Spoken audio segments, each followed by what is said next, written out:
Good morning all, welcome to Learners Academy. Good morning. चलिए, so conic section introduction के बाद next चीज आती है, जैसा कि हमने कल डिस्कस किया कि different types of conic sections का फॉर्मेशन। तो पार्ट 1 था जो कि करीब करीब स्किप कर देते हैं जनरली, अलग दूसरी जगहों पे हमने आपको वो पूरा फॉर्मेशन बताया। उससे कोई क्वेश्चन पुट अप नहीं होगा। हाँ, मिसलिनियस में हो जाए तो कह नहीं सकते, बाकी कोई एक्सरसाइज नहीं है उसकी। एक्सरसाइज सीधे शुरू होती है सर्कल से, यानी कि जो 4 प्रकार के कॉनिक सेक्शन हमने सीखे। टेल मी, सर्किल, अगला क्या था? एलिप्स, अगला क्या था? पैराबोला, एंड उससे अगला क्या था? हाइपरबोला, जो कि कॉनिक सेक्शन से बनते हैं। कॉनिक सेक्शन से जो बनते हैं, ये 4 प्रकार के कॉनिक सेक्शंस जो हैं, इनका एक एक एक्सरसाइज, एक्सरसाइज 11.1, 11.2 आपके 10.1 होगी। एक चैप्टर कट गया तो 10.1, 10.2, 10.3 एंड 10.4। इनमें से कुछ कटा हो तो पता नहीं, बाकी हर एक एक्सरसाइज, हर एक टॉपिक की एक एक्सरसाइज है। Okay fine. चलो, तो उसमें से सबसे पहला है सर्किल।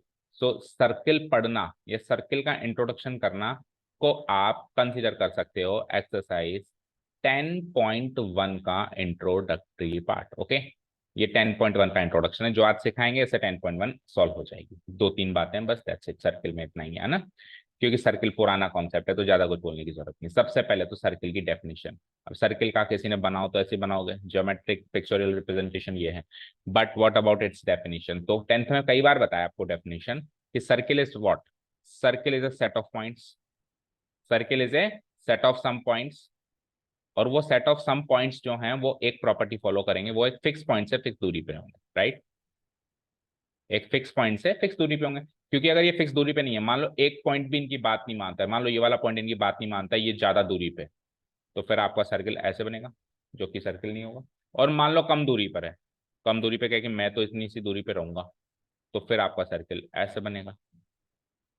ठीक है ना, तो भी वो सर्किल नहीं माना जाएगा। सो सारे पॉइंट को एक प्रॉपर्टी माननी पड़ेगी। वो प्रॉपर्टी क्या है कि सारे पॉइंट एक फिक्स पॉइंट से फिक्स दूरी पर होंगे, तो उस कलेक्शन ऑफ पॉइंट, जिसको अपन लोकस भी बोलते हैं, उस लोकस को अपन सर्किल कहेंगे। और ये डेफिनेशन कोई नई नहीं है, तो 9th-10th में भी अपन ने ऐसे सीखी थी। सो पहली definition is very much clear, circle is the set of all points in a plane that are equidistant from a fix point on the plane. जो फिक्स पॉइंट होता है that is what is called centre, everyone knows. और जो fix दूरी होती है, equi distance, जो fix दूरी होती है, that is what is called radius. The fix point is called the centre of the circle and distance from the centre to a point is called radius. ठीक है, bookish language है। देखो हम क्या लिखते हैं, करीब करीब यही है वैसे तो। सर्किल की definition first of all,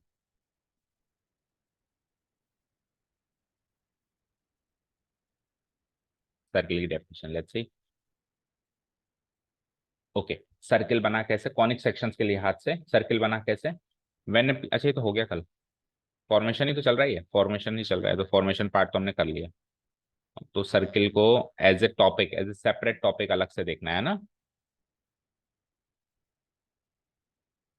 okay, so this is circle as a different topic. This is circle. A circle is a collection or set of points which are at a, दो बातें, at a fixed distance, दूसरी बात from a fixed point. The fixed point is called center, fixed distance is called radius. Very much clear. So ये इसका एक pictorial representation आप बना देना फॉर योर नोट्स। ABCDEFG कुछ एक पॉइंट्स लगा दिए, सेंटर O लगा दिया।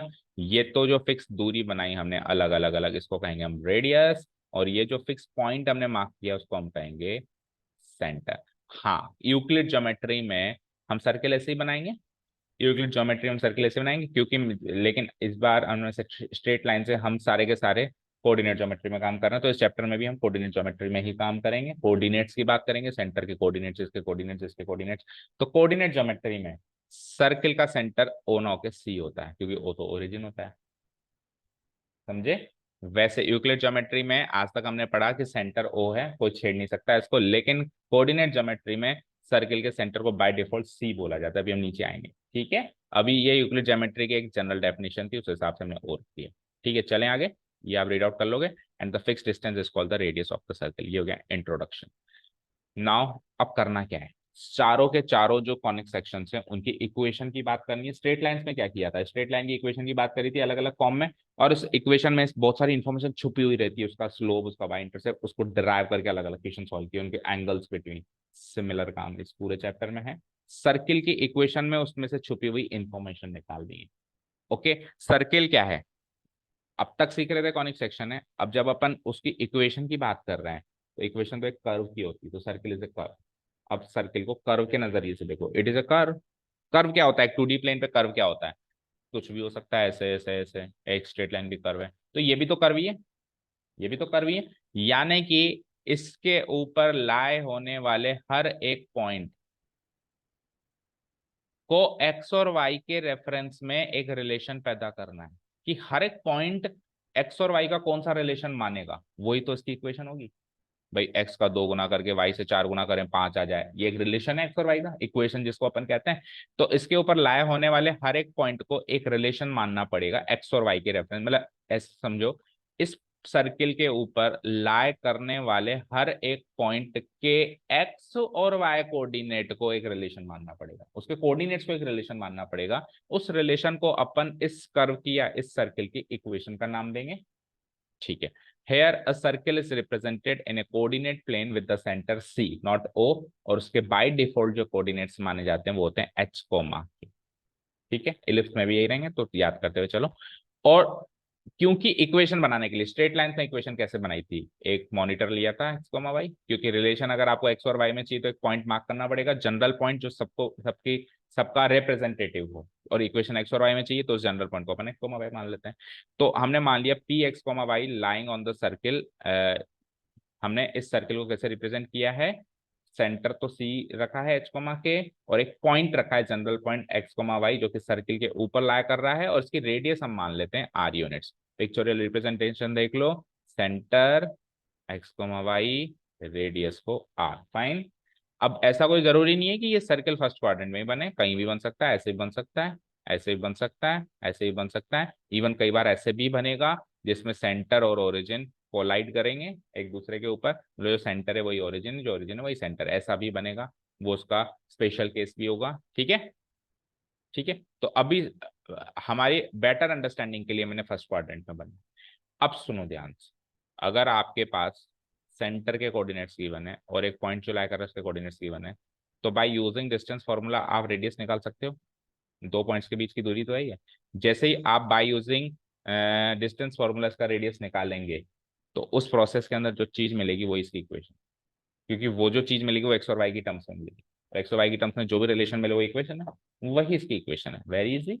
सो by using distance formula we can say that, what we can say, X minus H का whole square plus Y minus के का होल स्क्वायर का रूट इक्वल टू आर, जो उसका रेडियस है, फाइन।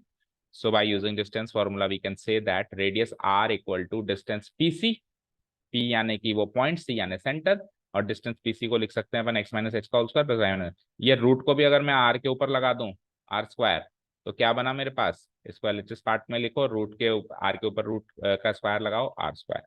ठीक है, सो ये जो चीज आप नीचे अलजेब्रिक एक्सप्रेशन देख पा रहे हो, देख पा रहे हो, x माइनस एच का whole square plus y minus के का whole square equal to r square, कर दो पेटी पैक। This is the required equation of a circle where r denotes its radius, h, k denotes its coordinates of the center। ऐसा लग रहा होगा कि सर ये कैसी इक्वेशन है, आप खुद सोचो, इसमें से x की टर्म्स निकल के आएंगी। अभी तो h, के अल्जेब्रिक फॉर्म है, लेकिन ये न्यूमेरिक फॉर्म में भी तो जाएंगे, जैसे 3, 2 और रेडियस भी कुछ 5 का स्क्वायर आएगा ना, तो x और y का रिलेशन मिलेगा, पर x और y का लीनियर इक्वेशन नहीं मिलेगी, क्वाड्रेटिक इक्वेशन मिलेगी। तो कुछ चीजें भी याद करते हुए चलो कि एक्स और वाई की क्वाड्रेटिक इक्वेशन लगभग लगभग सर्किल जैसी चीज पैदा करती है ना। जैसे स्ट्रेट लाइन की तो लीनियर इक्वेशन क्या होती है, एक्स और वाई की टर्म्स होती है, एक्स स्क्वायर और वाई स्क्वायर की टर्म्स उसमें नहीं होती है। अब आगे बढ़ने से पहले क्विकली सपोज करो मैंने आपको कहा बेटा सेंटर तो ले लो आप 3, -1 और रेडियस ले लो आप 5 यूनिट्स, बनाओ इक्वेशन, कैसे बनाओगे, x-3 का होल स्क्वायर प्लस माइनस है ना y+1 का होल स्क्वायर 35, इसको सॉर्ट आउट कर दो, एक्स की टर्म्स निकालो, एक्स स्क्वायर की टर्म्स निकालो, एक्स की टर्म्स निकालो, वाई स्क्वायर की टर्म्स निकालो, वाई, इधर से कुछ कांस्टेंट आएगा, इधर से कुछ कांस्टेंट आएगा, और ये कांस्टेंट तीनों को मर्ज करके एक कॉमन एक सिंगल कांस्टेंट बनाओ, वो जिस फॉर्म में दिखाई देगी वही उसकी क्वाड्रेटिक इक्वेशन इन 2 वेरिएबल्स होगी। तो क्वाड्रेटिक इक्वेशन की बात कही मैंने, तो 1 वेरिएबल कहा, ऐसा थोड़ा ना कहा, 2 वेरिएबल में बने, इसको सॉल्व करके इसी फॉर्मेट में लेके आना होता है, ये उसके सॉल्यूशन होता है, मतलब उसमें से एक्स और वाई की वैल्यू निकालना ये हमारे कोर्स में नहीं है, उसको बस जनरलाइज करना हमारे कोर्स में, या तो इस फॉर्म में या उस फॉर्म में। ओके फाइन, ठीक है, सो this is the equation of a circle. अब आपके कोर्स में तो केवल यही बात दे रखी है और एक्सरसाइज इसी पे करीब करीब सॉल्व कर रखी है, यानी कि जैसे कि अभी हमारे पास इक्वेशन क्या थी ये थी x-3। अब इसको चलो एक बार सॉल्व करो, x² माइनस 6x, उसको भी सॉल्व करो, y² प्लस 2y, यहाँ से कांस्टेंट क्या निकला 9, यहाँ से कांस्टेंट क्या निकला 10 1, 9 + 1 10, 10 - 25 इज -15 इक्वल टू 0। तो आप कहोगे सर फाइनल इक्वेशन तो ये है, आप कहोगे फाइनल इक्वेशन तो ये। अब आप खुद सोचो, यहाँ से यहाँ आना आसान था, बट यहाँ से यहाँ आना थोड़ा मुश्किल है। तो सुनना ध्यान से, आपके एक्सरसाइज में क्वेश्चंस कैसे हैं, यहाँ से यहाँ आने वाले क्वेश्चंस भी हैं, आपको अगर डोंट वरी सर आराम से कर दूंगी मैं, पर यहाँ से आने वाले क्वेश्चंस भी हैं, वो कैसे करूंगी, थोड़ा मुश्किल है। और उसको यहां से यहां जाने वाले प्रोसेस को उन्होंने क्या कहा, आप ऐसे तोड़ो, आप ऐसे सोचो x² - 6x के साथ क्या जोड़ूं कि वो परफेक्ट स्क्वायर बने, y² + 2y के साथ क्या जोड़ूं कि वो परफेक्ट स्क्वायर बने। वो जो भी जोड़ रहे हो वो -15 से ले लो, इसको भी दे दो, इसको भी दे दो, जो बचे उसको रेडियस में कन्वर्ट करो। तो ये प्रोसेस जो है थोड़ा हैक्टिक है ना, इधर से इधर जाने वाला प्रोसेस थोड़ा हैक्टिक, उसको थोड़ा इजी बनाने के लिए, वो काम केवल हमने किया, आपकी बुक में कहीं नहीं गिवन है, ठीक है ना, उसको थोड़ा इजी बनाने के लिए हमने सर्किल की इक्वेशन की स्टैंडर्ड फॉर्म निकाली है। This is not the standard form, ये तो स्टैंडर्ड फॉर्म क्या होती है, इसमें सब सॉर्ट आउट होके मिले, सॉर्ट आउट होकर थोड़ा मिला है, ये तो बनाने का तरीका है एक तरीके से, आपकी बुक में केवल इतना ही गिवन है, बट हमने स्टैंडर्ड फॉर्म भी बनाई है, सुनो। हाँ, उससे पहले पर्टिकुलर केस क्या, फटाफट, पर्टिकुलर केस क्या होगा, जब सेंटर और ओरिजिन मर्ज हो जाए, जब सेंटर और ओरिजिन मर्ज हो जाए, दैट मीन्स ये 0, ये सी उठ के यहाँ आ जाए, तो ये 0,0 हो जाएगा। तो क्या हो जाएगा, x - 0 x, y - 0 y। तो जो हमारी इक्वेशन x - h और y - k बन रही थी, वो h और k खत्म, x² + y² = r²। ठीक है, पर्टिकुलर केस तो फटाफट इजी सा है। When the centre of the circle lies at the origin, the equation of the circle is like this, x - 0 से x फाइन। तो आपकी जो, आपको अगर पता है ये इन्फॉर्मेशन, आपको पता है कि आपका सेंटर ओरिजिन पे लाई कर रहा है, तो आप केवल ओरिजिन पे लाई कर रहा है, x² y², रेडियस बोल, जल्दी बोल, 5 है 25 आंसर, मतलब ये इक्वेशन। ठीक है, तो ये पर्टिकुलर केस में आप क्विकली इक्वेशन बना सकते हो। हाँ, अब मैं क्या कह रहा था, स्टैंडर्ड फॉर्म जो हमने काम किया है, आपकी बुक में ऐसा कुछ काम नहीं दिया हुआ है, टाइम तो मुझे भी नहीं पता, इसमें तो गलत चल रहा है, 6:28 हो रही है, 6:30 तक रुकना है ना आपको तो। हाँ, तो ये स्टैंडर्ड फॉर्म देखो, फिर जाओ स्टैंडर्ड फॉर्म क्या है चेक करो। स्कूल का टाइम क्या रहता है, मतलब यहाँ से जाने का बस कितने बजे आती है, ठीक है, ओके। सो आ जाओ, standard form of the equation of A line. तो देखो हमने अभी अभी क्या स्टैंडर्ड फॉर्म बनाई है, x - h, ये हमको बुक ने बना के दी या एनसीईआरटी ने दी है, क्या इक्वेशन दी जल्दी बोलो, x - h का whole square plus y - k का whole square equal to r²। जैसा कि हमने अभी ऊपर एक एग्जाम्पल में भी डिस्कस किया, यहाँ से x² की टर्म निकलेगी, है ना, और फिर -2h(x) ऐसा कुछ निकलेगा, प्लस h² निकलेगा, निकलेगा। यहां से बताओ क्या निकलेगा, y² वाली टर्म निकलेगी, -2k y वाली टर्म निकलेगी, मतलब y की लीनियर टर्म निकलेगी, और फिर इसकी कांस्टेंट टर्म k² और उधर जाके r²। अब सुनो, हम क्या करेंगे, किसी दूसरी बुक्स में ऐसा क्यों बना है, ऐसा नहीं कि बिल्कुल ही हमने बनाया है, ये बुक्स दूसरी बुक्स में से रेफर किया गया है। तो हम क्या करेंगे, x² y² को पहले ले लेंगे, क्वाड्रेटिक टर्म्स हमेशा पहले लेते हैं किसी भी एक्सप्रेशन में, लीनियर टर्म्स कौन सी है, ये और ये। तो 2h को हम ले लेते हैं g, नया वेरिएबल, और 2k को ले लेते हैं हम f।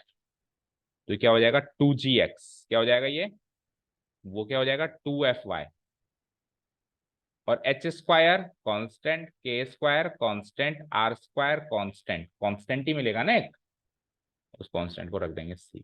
तो ये हो गई इसकी स्टैंडर्ड फॉर्म। आप कोई सी भी सर्किल की इक्वेशन उठाओ, बताओ, अंतिम में इस फॉर्मेट में मिलेगी नहीं मिलेगी, एक x² वाली टर्म होगी, एक y² वाली टर्म होगी, एक x की लीनियर टर्म होगी, एक y की लीनियर टर्म होगी, और एक कांस्टेंट टर्म होगी 10 20 30 40 anything equal to 0। So this is the standard form of the equation of a circle. शुरू करें, देखें, standard form of the equation of a circle, the equation of a circle that is this, when expanded या solved reduces to its standard form. इसको solve कर दें या expand कर दें तो उसकी स्टैंडर्ड फॉर्म में वो कन्वर्ट हो जाती है। अच्छा, अब हमने सर आपने तो माइनस लगाया था, अरे माइनस प्लस तो एडजस्ट हो जाता है ना। जैसे हमने linear equation in two variables बनाते थे तो उसमें हम क्या करते थे, ए एक्स प्लस बी वाई, तो इसका मतलब ये थोड़ा होता था कि नेगेटिव टर्म नहीं मिलती थी, लेकिन नेगेटिव को पॉजिटिव में एडजस्ट करते थे ना, तो स्टैंडर्ड फॉर्म में तो माइनस साइन नहीं रहेगा ना, प्लस साइन ही रहेगा। सो स्टैंडर्ड फॉर्म की इक्वेशन हो गई x square plus y square 2gx 2fy c equal to 0। इस फॉर्म से डायरेक्ट सेंटर के कोऑर्डिनेट्स निकलते हैं बेटा, कोई नहीं बताएगा बुक में कहीं, minus G comma minus F, और डायरेक्ट रेडियस निकलता है G square plus F square minus C, direct. ठीक है, अभी अपन ने एक एग्जाम्पल किया था, वो याद है क्या आपको? बताओ बताओ। चलो हम बना लेते हैं, एक्स माइनस 3 का whole square plus y plus 1 का होल स्क्वायर इक्वल टू 25। इसको सॉल्व किया था हमने कुछ, बोलो क्या आया था, एक्स स्क्वायर, फाइनल सॉल्यूशन क्या आया था, वाई स्क्वायर माइनस 6x, इधर से क्या आया था, प्लस वाई प्लस 2y, और 9 प्लस 1 10 माइनस 15 इक्वल टू 0। तो ये स्टैंडर्ड फॉर्म है। इसको इससे कंपेयर करो, आपको केवल तीन चीजें चाहिए, जी एफ और सी, जी एफ और सी, ये तो सेम रहता ही रहता है, कोई चेंज ही नहीं कर सकता पहले दूसरी टर्म्स को। तो अब 2gx को माइनस 6x से कंपेयर किया तो जी की वैल्यू क्या निकली, जी की वैल्यू -3 निकली, निकली नहीं निकली? ठीक है, जी की वैल्यू निकली -3। ओके, 2y को 2fy से कंपेयर किया, 2y तो f की वैल्यू 1, और कांस्टेंट टर्म तो -15 निकल ही गई। अब आप इन तीन कंपोनेंट से इस सर्किल का सेंटर पता कर सकते हैं, क्या होता है centre, minus G comma minus F, minus G comma minus F, तो माइनस जी, जी क्या है -3, तो माइनस ऑफ -3 +3 कोमा -1, चेक करो यही तो सेंटर आ रहा था, 3 कोमा -1 आ रहा था। ओके, नाउ रेडियस, रेडियस हमारा कितना आना चाहिए, 5 आना चाहिए। देखते हैं रेडियस कैसे आएगा, जी स्क्वायर एफ स्क्वायर, जो आपने सेंटर के कोऑर्डिनेट्स लिए हैं उसी का स्क्वायर करो, 3 का स्क्वायर 9, 1 का स्क्वायर 1, माइनस सी क्या रहा है, नहीं ये, हाँ -15 +15 का रूट कितना आएगा, 25 का रूट यानी कि 5, तो रेडियस आ गया 5। हमने इसमें से इसको कन्वर्ट करके देखा, वापस इसमें से उसके इन्फॉर्मेशन निकाल के देगी। सो ये बहुत ही इंपॉर्टेंट क्रूशियल चीज है जो आपको बुक में कहीं नहीं मिलेगी, but you can use it in your boards because ये दूसरी बुक्स में रिकमेंडेड है, like R S and R D. ठीक है, इसको मानो स्टैंडर्ड फॉर्म, वो बनाने वाला तरीका, ये बन चुका तरीका, x square plus y square plus 2gx plus 2fy plus c, where centre के कोऑर्डिनेट्स क्या होंगे, -g comma -f, and radius क्या हो गया, जी स्क्वायर एफ स्क्वायर, जोड़ना है और सी घटाना है। सी का स्क्वायर मत कर देना, सी का स्क्वायर क्यों नहीं किया बेटा, कांस्टेंट है, कांस्टेंट का स्क्वायर करके वापस सी लिख सकता हूँ ना मैं, कई कई जगह कहते हैं कि इसको भी सी स्क्वायर की फॉर्म में लिखो, ज्यादा कंफ्यूजन है, G square F square minus C, that's it, ये इतना आता है, तो वी कैन सॉल्व द पूरी टोटल एक्सरसाइज। ठीक है, सर्किल की इक्वेशन बनानी सीखी, बनी हुई इक्वेशन में से इंफॉर्मेशन निकालनी सीखी, दैट इज इट। पूरे 15 क्वेश्चन हैं शायद इसमें, जितना मेरे को याद आ रहा है, वो हम चाहें तो वन शॉट में भी कवर कर सकते हैं, इतने इतने आसान है। चलो 2 शॉट में करेंगे। Okay, thank you so much for listening to us, have a nice day, keep learning.